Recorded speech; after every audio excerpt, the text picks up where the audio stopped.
Like on a rainbow, no one knows where red stops and orange begins. What is blue and what is purple?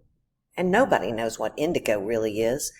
There's no hard and fast cutoffs on a rainbow spectrum.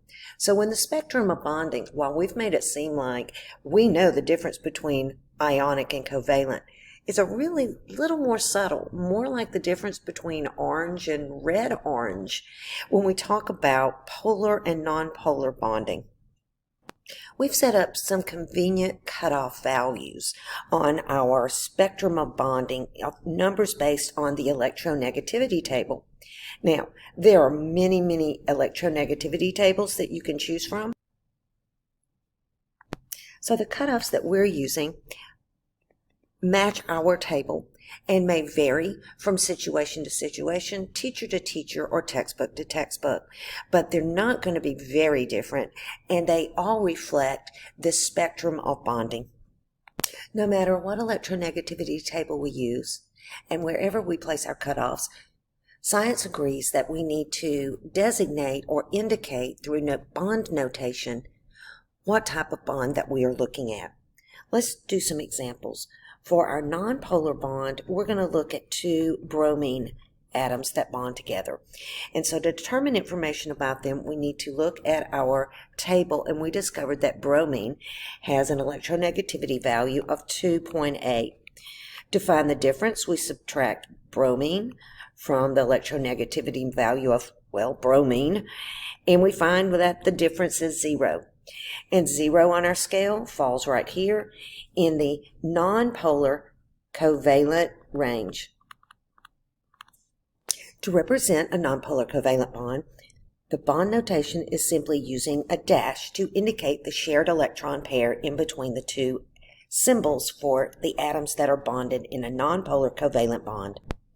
For our second example, let's consider potassium and fluorine. Looking at the electronegativity table, we see that fluorine has a value of 4.0 and potassium has a value of 0.8, so the difference here would be 3.2. And that falls on our chart greater than 2.0, which indicates an ionic bond. We would show the bond notation for this with no dash because there's no shared electron pair. We're just going to show the full charge. Potassium becomes positively charged. Fluorine becomes the fluoride ion with a -1 charge. And we're just going to show those as separate ions, no connection between them, just representing their full charge.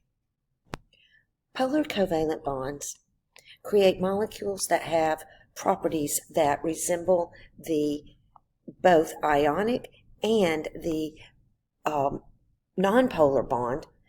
They're the in-between properties. They're the ones that, yes, they melted, but they took a little while to melt. Yes, they dissolved easily in water, but they did not conduct electricity when dissolved. And that's because their bonding has an unbalance in the sharing of electrons. So for our example, we're going to take potassium and chlorine, and we have chlorine with the larger number as 3.0 from our electronegativity table, phosphorus as 2.2, and that gives me an electronegativity difference of 0.8. That's greater than the 0.4 cutoff.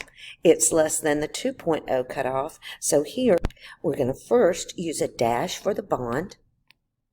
Then we're going to use an arrow to point at the most electronegative, and that's chlorine with the value of 3.0. So I'm just going to draw a line with an arrowhead on the side of the chlorine, and sometimes I might even use a little plus on the end of my arrow on the side of the less electronegative, or we might say more electropositive element. And then finally, because these things are not fully charged, but only showing an unbalance of charge, that chlorine is pulling the shared pair more tightly, we're going to show partial charge by using a lowercase Greek letter delta. It's like a little squiggle, and a negative sign. Rather than just a negative sign, which would indicate a full charge, a partial positive charge develops on the phosphorus as the electron that phosphorus contributed to the shared pair is pulled away from it, closer to the chlorine than to the phosphorus nucleus between the two atoms that are bonding. This is a lowercase Greek letter delta. That's my rendition when I'm handwriting it. You'll see it much more neatly when typed. And you're already familiar with the triangle representing the uppercase delta, indicating change or difference. The lowercase does the same, but it shows that you're not fully charged, but only partially, and that there's an unbalance of charge within this bond. This is going to be very important as we start to study intermolecular forces.